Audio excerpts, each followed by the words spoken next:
On peut chercher notre place dans l'Évangile de Jean, le message de ce matin. Donc, bienvenue à l'Église baptiste centrale de la Rive-Sud. Évangile de Jean, au chapitre 20.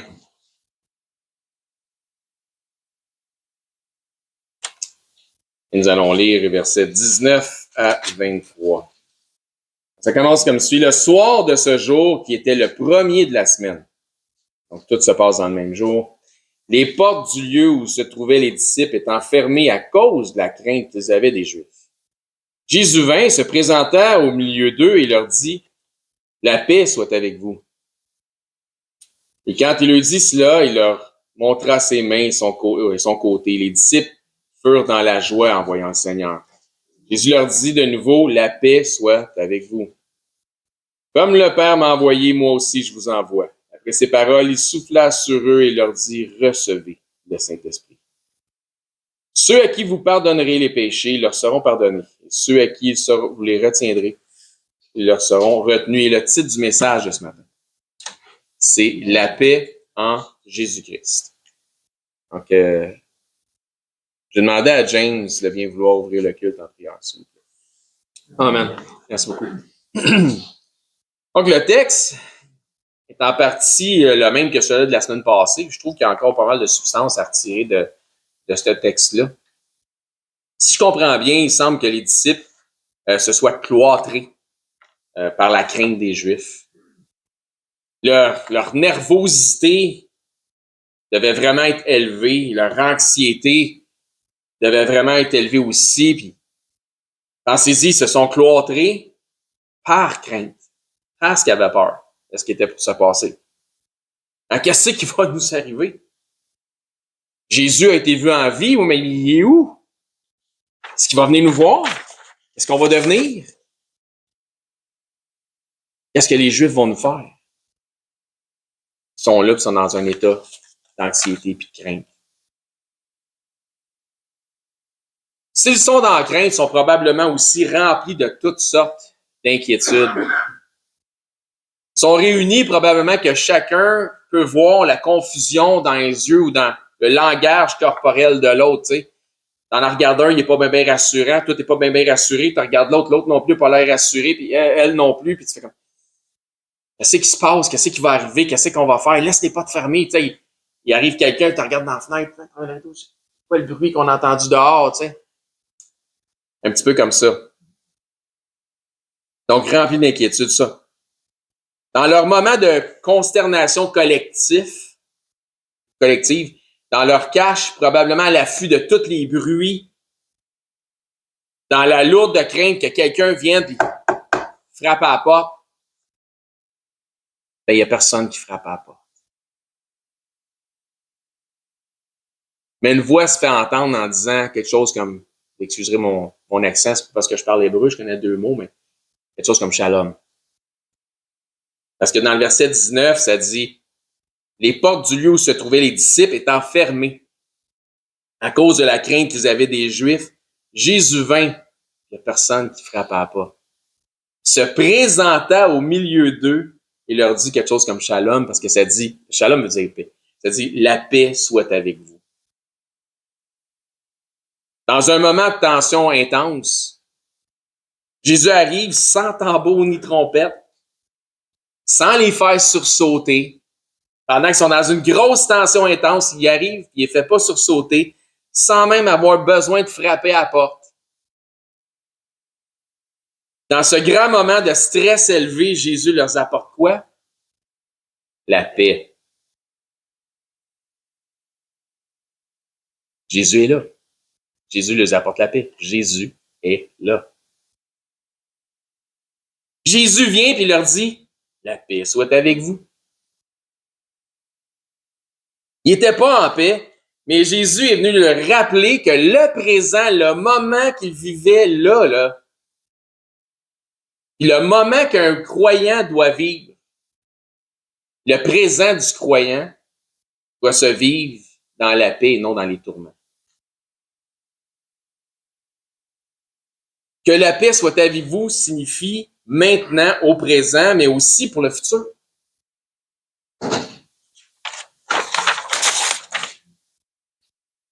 Ils auraient dû être en paix, parce que Jésus leur avait déjà parlé au chapitre 14, puis là on est rendu au chapitre 20.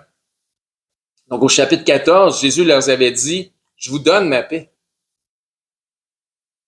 Mais c'est sans reproche qu'il leur dit que la paix soit avec vous. Il n'est pas en train de dire, « Hey, chapitre 14, je vous ai dit, je vous donne ma paix. Comment ça, vous êtes en crainte? » Non, non. C'est sans reproche qu'il leur dit que la paix soit avec vous. Que cette paix, demeure avec vous, car si vous pensez que l'attente des 3 derniers jours pendant que j'étais au tombeau, vous pensez que ça a été intense, sachez que la paix s'en vient. Que la paix soit avec vous. C'était rien, ça. Vous étiez en crainte, enfermé? Attendez, vous ne resterez pas enfermé longtemps. C'est pas enfermé que vous allez rester. Pourquoi? Parce qu'il leur dit par la suite, Jésus leur dit à nouveau, verset 21 du chapitre 20, « La paix soit avec vous. Comme le Père m'a envoyé, je vous fais sortir d'ici. Moi aussi, je vous envoie. Vous ne cacherez pas. » Le Père m'a envoyé, ça a résulté en quoi? Ma crucifixion. Si vous étiez dans la crainte et dans les tourments, enfermés et cachés, qu'est-ce que ça va être si vous restez dans le même esprit, si vous êtes exposé à l'extérieur? Comme le Père m'a envoyé, moi aussi je vous envoie. Vous allez devoir sortir et faire tel que j'ai fait. Vous allez devoir sortir et vous exposer en propageant la bonne nouvelle. Vous allez devoir exposer la vérité dans un monde qui est un monde d'incrédulité, de mensonges, d'orgueilleux, puis de moqueurs. 1 Corinthiens, chapitre 1, verset 1. Vous allez devoir exposer la haine en parlant d'amour. Exposer le mal en parlant de bien. Témoigner de ma résurrection, passer pour des fous, parce que c'est un monde de moqueurs. Chapitre 1 Corinthiens, j'ai dit chapitre 1, verset 1, mais c'est verset 18. Ouais, c'est ça. Ça nous dit là, car la prédication de la croix est une folie pour ceux qui périssent. Vous allez passer pour des fous parce que vous êtes dans un monde de moqueurs. Mais pour nous qui sommes sauvés, donc si vous êtes sauvés, elle est puissance de Dieu. Aussi est-il écrit, je détruirai la sagesse des sages et j'anéantirai l'intelligence des intelligents. Où est le sage? Où est le scribe? Où est le disputeur de ce siècle? Dieu n'a-t-il pas convaincu de folie la sagesse du monde? Car puisque le monde, avec sa sagesse, n'a point connu dans la sagesse, Dieu dans la sagesse de Dieu, n'a point connu Dieu dans la sagesse de Dieu, on va voir c'est quoi la sagesse de Dieu en particulier. Il a plu à Dieu de sauver les croyants par la folie de la prédication. Donc, il y a quelque chose qui semble fou, c'est la folie de la prédication, et ça vient de Dieu. Mais celui qui veut être sage va reconnaître la sagesse de Dieu dans la folie de la prédication. Les Juifs demandent un miracle et les Grecs cherchent la sagesse. Nous prêchons Christ crucifié, scandale pour les Juifs et folie pour les païens.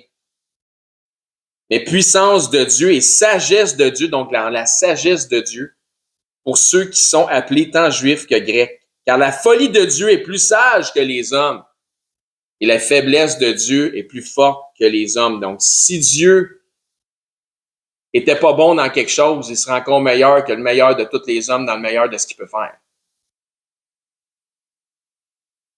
Jésus dit que la paix soit avec vous. Le moment qu'ils vivent en ce temps présent où Jésus leur apparaît comme sorti de nulle part, me semble fortement lié à ce qu'il leur avait dit. Il y a des parallèles où ça fait écho au chapitre 14 qu'on a déjà vu dans notre étude, dans le même évangile, dans l'évangile de Jean. Il y a, selon moi, comme je dis, plusieurs parallèles à faire avec cette instance, puis une partie de ce qu'il y a dans le chapitre 14. Jésus, après leur avoir parlé du Consolateur qui était pour venir, il leur dit, on va aller dans le chapitre 14, mais pour l'instant, attendez. Il leur dit dans Jean 14, 27, « Je vous laisse ma paix, je vous donne ma paix », tout de suite après avoir parlé du Consolateur. Donc, je vous laisse ma paix, je vous donne ma paix. Ça, c'est au chapitre 14, verset 27. La question est la suivante. La question, je vous la pose. À quel temps de verbe est-ce que Jésus leur donne sa paix lorsqu'il dit « Je vous laisse ma paix, je vous donne ma paix » ? Présent. Donc, c'est au présent. Il laisse et il donne au présent. Donc, rendu au chapitre 20, on peut conclure que ses disciples avaient déjà accès, déjà reçu la paix que Jésus donne ou que Jésus laisse, n'est-ce pas? Je veux dire, si la paix de Jésus était bonne au chapitre 14, elle devait encore être bonne au chapitre 20. Vrai? De plus, Jésus ajoute une précision profonde de sens en disant « Je ne vous donne pas comme le monde donne ». C'est profond de sens. Ce monde donne une paix qui est éphémère. Le monde, lui, il donne puis il dédonne. La paix spirituelle que Dieu donne, c'est une paix qui atteint pas juste notre intellect, pas juste notre être, mais notre âme. C'est une paix qui est éternelle. Parce que j'ai l'assurance de mon salut. Je suis en paix. Que peuvent me faire les hommes? Parce que j'ai l'assurance de mon salut, je suis en paix. As-tu l'assurance de ton salut? Si oui, es-tu en paix? Amen. Que peuvent me faire les hommes? C'est quoi le pire qui peut arriver? La paix que Christ vous offre, un coup qu'il vous l'a donné, elle est toujours accessible. C'est pas parce que tu angoisses qu'elle n'est plus là. C'est simplement toi qui t'en prives.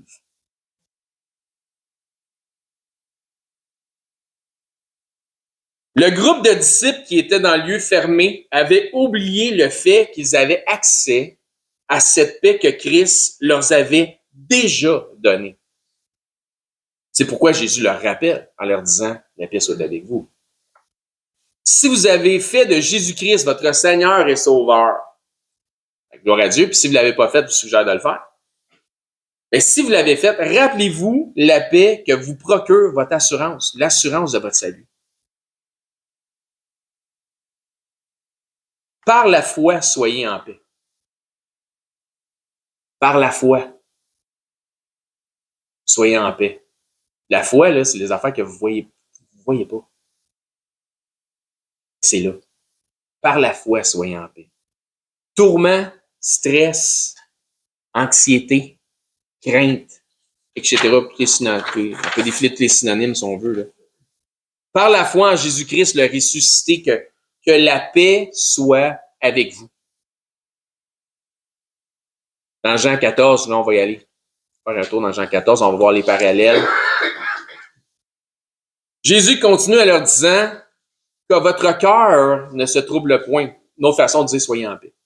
Il ne s'alarme point, que votre cœur ne se trouble point, que votre cœur ne s'alarme point, soyez en paix. Alors, on n'est pas rendu, là, je fais juste paraphraser quelque chose. Okay? 14, 27. Je crois vraiment que notre Dieu veut que les disciples sachent qu'ils peuvent, par la foi, en la parole de Christ, être en paix. Parce que Jésus le dit, tu peux être en paix. Donc ça, c'est par la foi. Relisons maintenant, chapitre 14, verset 27. Je vous laisse la paix. Je vous donne ma paix.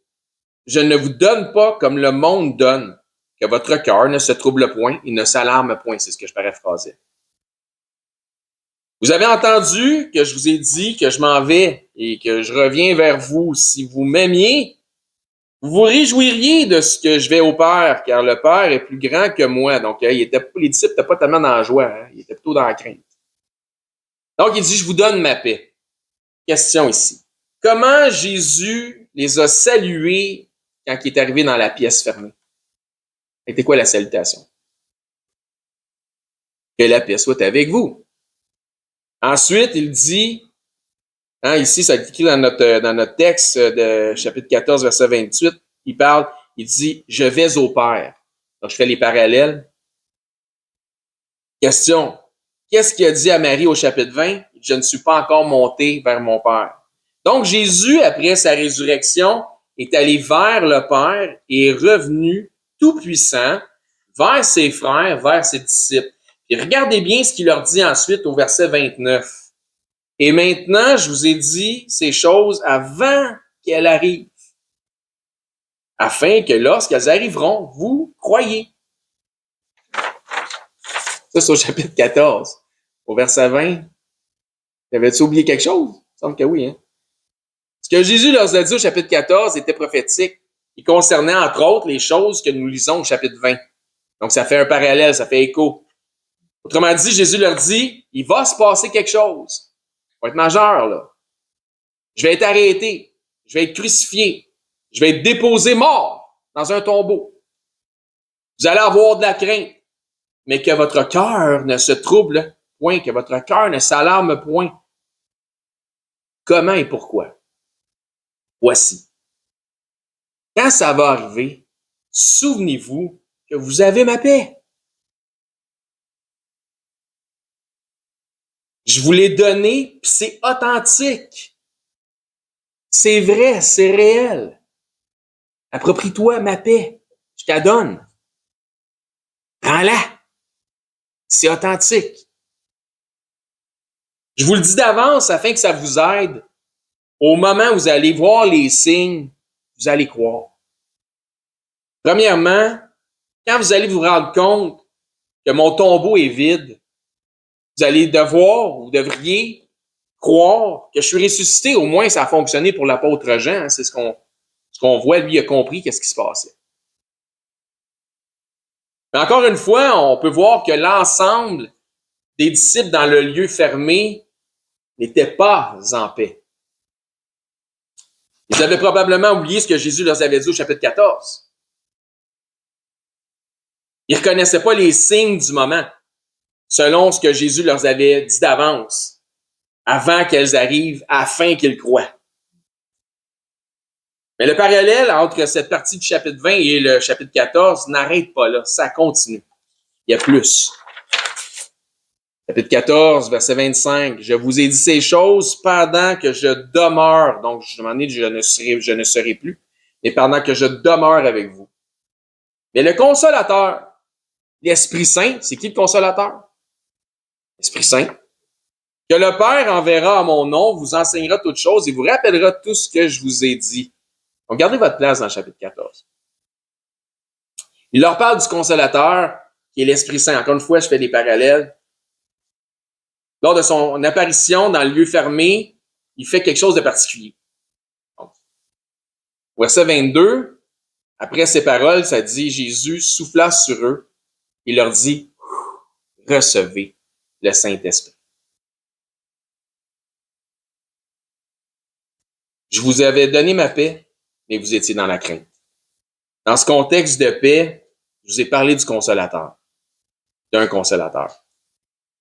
Je crois que ce que Jésus fait dans son arrivée au chapitre 20, c'est de leur faire un rappel des choses importantes qu'il leur avait déjà dit dans le chapitre 14.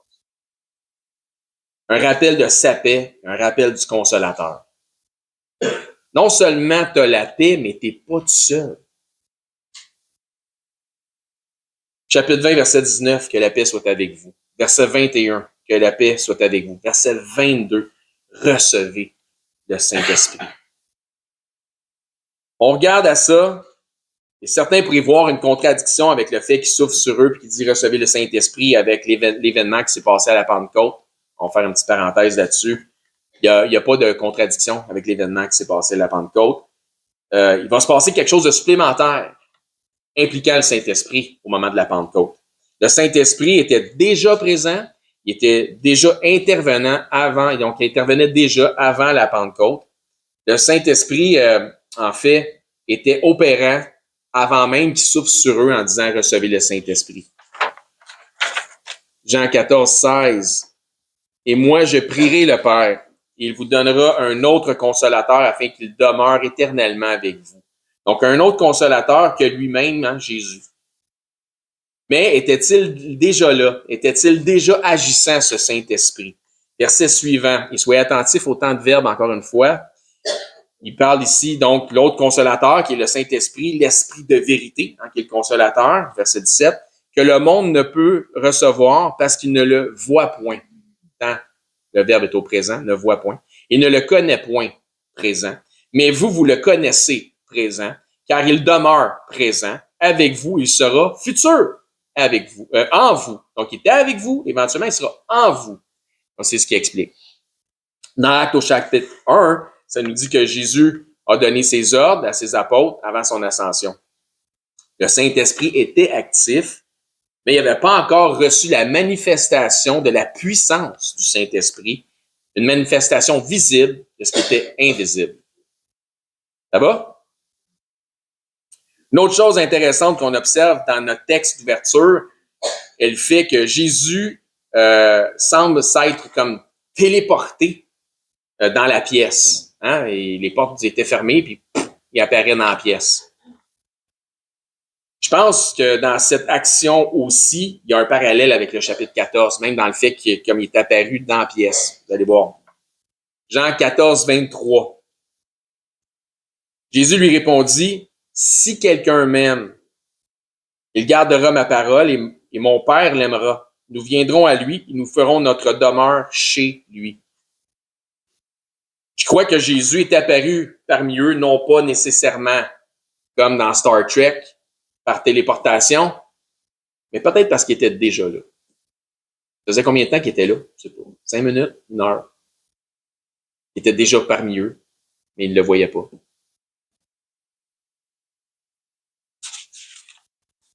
Toute la journée. C'est pas. Je souhaite en fait que vous rappeliez toujours les paroles du Christ. Vous avez sa paix. Vous êtes scellés de l'Esprit Saint. Si vous allez confesser Christ comme Seigneur et Sauveur. Le Fils et le Père demeurent avec vous, chez vous.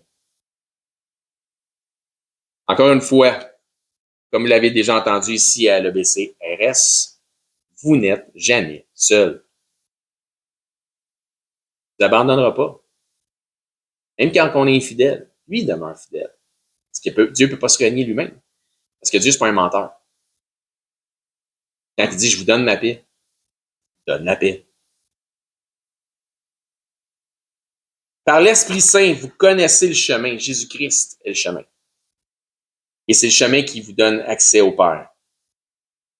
Comme les disciples avaient, semble-t-il, oublié que Jésus leur avait donné sa paix, on a tendance à oublier cette réalité spirituelle. On oublie que nous ne sommes pas seuls. Pour certains chrétiens ou chrétiennes, c'est Dieu qui veut davantage de proximité spirituelle avec eux qu'eux en veulent avec Dieu. Avez-vous suivi? C'est pathétique, mais c'est ça. On tombe trop souvent, beaucoup trop facilement et trop souvent dans un mode d'autosuffisance. On sort Dieu de la tablette, on enlève la poussière quand le problème arrive.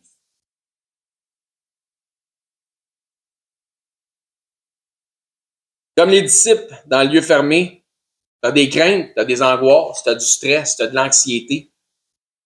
La Bible nous dit que tu peux pas rien changer par tes craintes.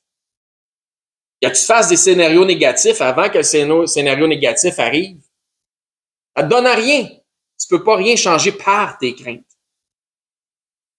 Tu peux juste avancer par la foi avec l'intelligence que le Seigneur te donne, la sagesse que le Seigneur te donne. Par la paix, par le courage.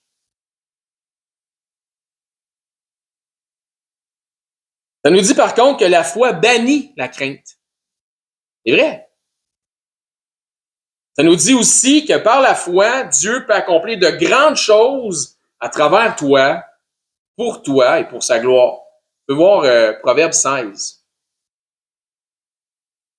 On laisse beaucoup trop notre homme ou notre femme charnelle être en contrôle dans un mode d'autosuffisance. Alors, c'est que Dieu permet des choses dans notre vie. C'est Dieu qui permet certaines choses dans notre vie. C'est Dieu qui contrôle. toute notre vie. Donc, faut pas oublier, puis je le rappelle souvent, Dieu sait qu'est-ce qui se passe dans ta vie. Dieu permet les choses qui se passent dans ta vie. Mais Dieu perd jamais le contrôle de ce qui se passe dans ta vie. Si c'est toi qui essaies de prendre tout le temps le contrôle, peut que tu rames le temps juste du même bord, puis ça va prendre un bout avant que tu t'en rendes compte.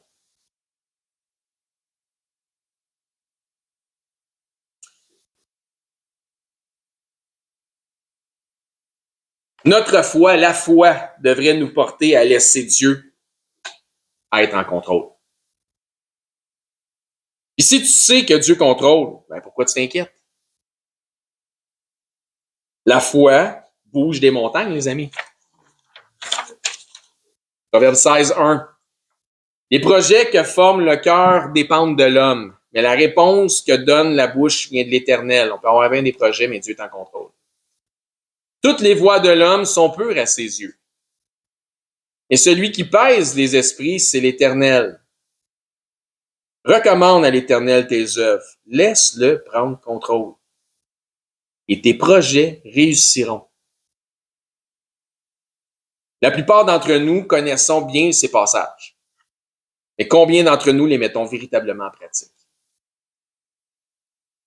Est-ce qu'on se libère vraiment de nos soucis en appliquant la paix que Jésus nous donne dans nos vies? Je veux dire, la paix est là. Elle est déjà là pour toi, en toi. Est-ce que par tes angoisses, tes anxiétés, tu étouffes la paix de Christ? Ou si tu la laisses, cette paix prendre le dessus? Que nous dit le psalmiste David concernant les inquiétudes? Vincent nous l'a lu tantôt dans le psaume 23. On va se rappeler le verset 4. Quand je marche dans la vallée de l'ombre de la mort, je ne crains aucun mal. Pourquoi? Car tu es avec moi. Ta houlette, ton bâton me rassurent. Donc, laisse ton berger contrôler la situation. Laisse ton berger contrôler la situation. Retourne à chapitre 20 de Jean. Ton assurance devrait être dans la houlette du bon berger, qui dirige dans le bon sentier, qui dirige dans des sentiers qui mènent dans des pâturages qui sont verts, qui sont gras, qui sont herbeux, où la provision est là. Ton assurance doit être dans le bâton du bon berger, celui qui fait fuir les loups qui sont là dans ta vie. Donc, relisons une dernière fois notre texte d'ouverture avant de terminer le message. On termine bientôt. Jean, chapitre 20, verset 19. Le soir de ce jour, qui était le premier jour de la semaine, les portes du lieu où se trouvaient les disciples étant fermées, à cause de la crainte qu'ils avaient des Juifs. Jésus vint, se présenta au milieu d'eux et leur dit, « La paix soit avec vous. » Et quand il leur dit cela, il leur montra ses mains, son côté. Les disciples furent dans la joie en voyant le Seigneur. Jésus leur dit à nouveau, « La paix soit avec vous. Comme le Père m'a envoyé, moi aussi je vous envoie. » Après ces paroles, il souffla sur eux et leur dit, « Recevez le Saint-Esprit. Ceux à qui vous pardonnerez les péchés leur seront pardonnés, et ceux à qui vous les retiendrez leur seront retenus. » Le dernier verset ne stipule pas qu'individuellement, nous avons le pouvoir en tant que disciples de pardonner les péchés puis de condamner quelqu'un d'autre. On ne peut pas arriver et dire, « Ah, toi au ciel, toi en enfer, toi au ciel, toi en enfer. » Ça marche pas de même. Si vous voulez avoir un exemple de ça, on va terminer avec Matthieu 10. Ce passage est en contexte avec le fait de ce qu'il vient de leur dire. Il vient de leur dire quelque chose. Il dit, comme le Père m'a envoyé, moi aussi je vous envoie. Donc le contexte est important. Hein? C'est donc dans le cadre de prêcher l'Évangile, de faire des disciples. Puis ça, c'est encore lié avec le terme paix. Dans Matthieu 10, 13, ça dit, « Et si la maison est digne de votre paix, et qu'elle vienne sur elle, ben, votre paix, elle vient de Jésus. C'est Jésus qui vous l'a donné. Si cette maison est digne de votre paix, qu'elle vienne sur elle. Mais si elle n'en est pas digne, donc s'ils ne veulent pas t'écouter, refusent la parole, refusent l'Évangile, ben que votre paix retourne à vous. Verset 14. Lorsqu'on ne vous recevra pas et qu'on n'écoutera pas vos paroles, sortez de cette maison, de cette ville et secouez la poussière de vos pieds. Je vous le dis en vérité. Donc, quand les gens ne feront pas le choix conscient d'accepter l'Évangile puis le salut en Jésus-Christ, je vous le dis en vérité, au jour du jugement, le pays de Sodome et Gomorrhe sera traité moins rigoureusement que cette ville-là. Donc, le choix d'être pardonné, quand le pardon est disponible, ça devient un choix. Parce que, puis la façon de l'obtenir, c'est de le demander. Puis il nous dit, qui demande, reçoit. Donc, si tu le demandes, tu le reçois, tu l'acceptes. Voilà. Le salut en Jésus-Christ. Le contraire est aussi vrai pour ceux qui endurcissent leur cœur à l'Évangile. Perdition. Un choix. À ce moment-là, quand tu as reçu le message, quand tu le sais, tu le sais.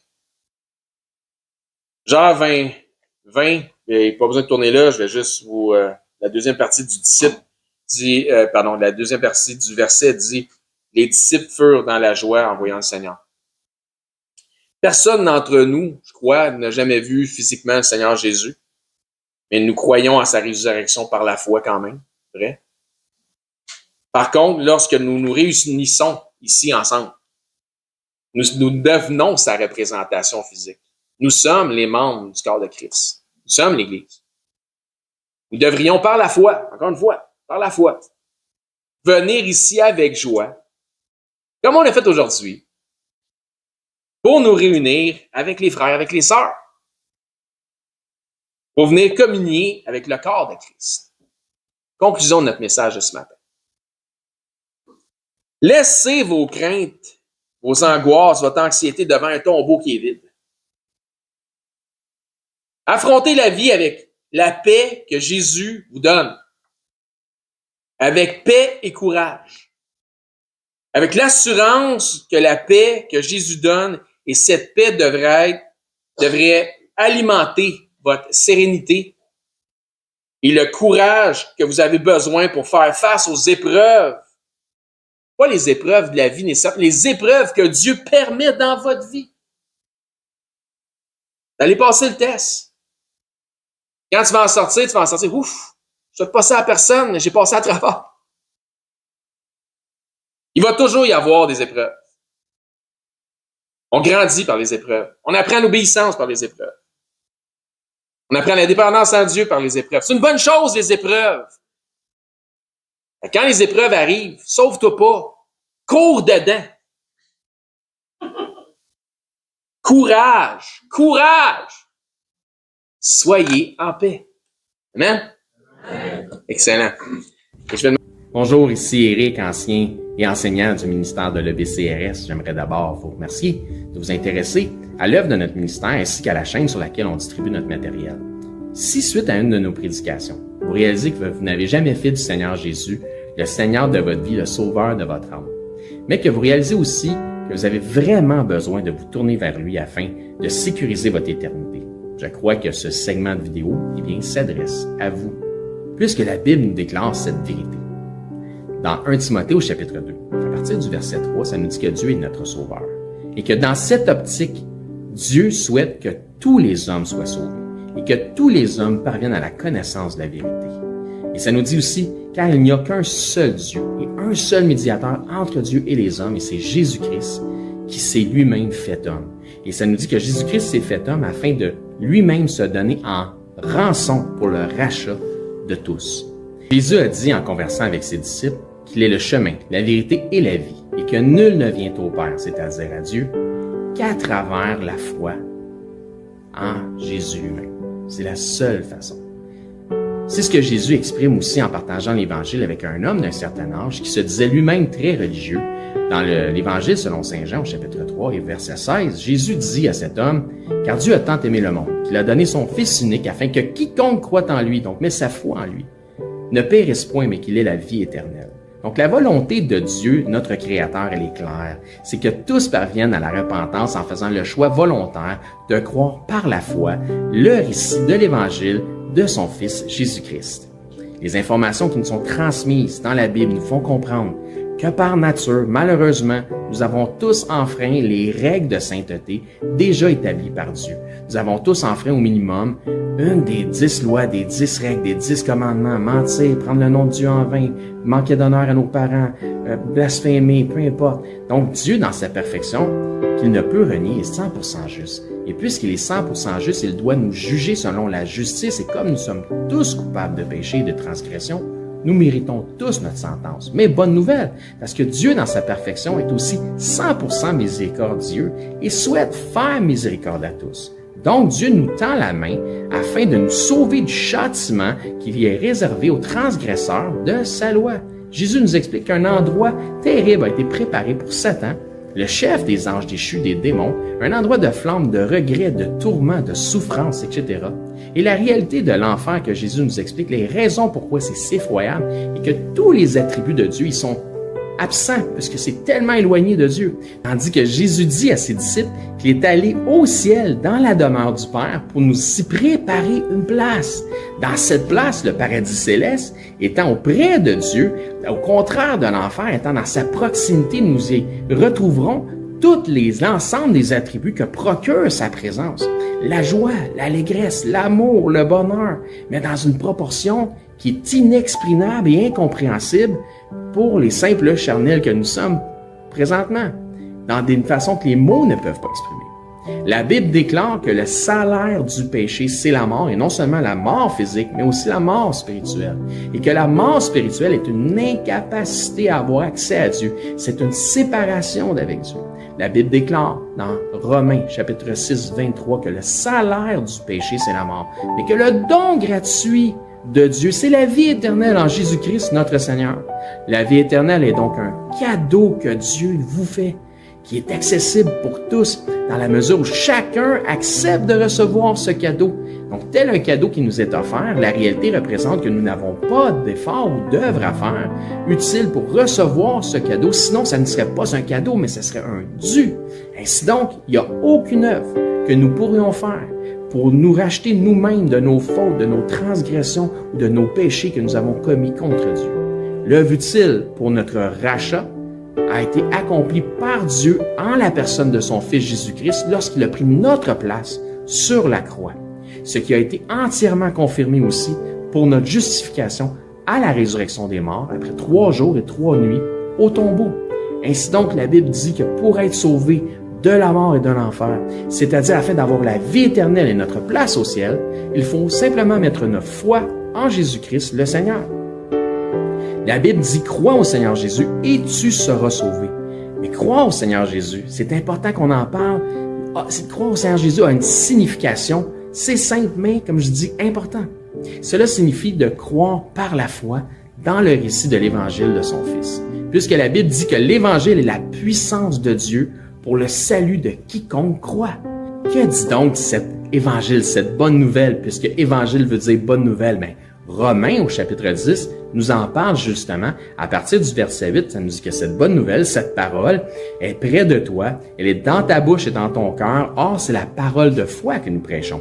Si tu confesses de ta bouche que Jésus est le Seigneur et que si tu crois dans ton cœur que Dieu l'a ressuscité des morts, tu seras sauvé. Ça nous explique ensuite, car c'est en croyant du cœur qu'on parvient à la justice et c'est en confessant de la bouche qu'on parvient au salut, selon ce que dit les Écritures. Quiconque croit en lui ne sera point confus.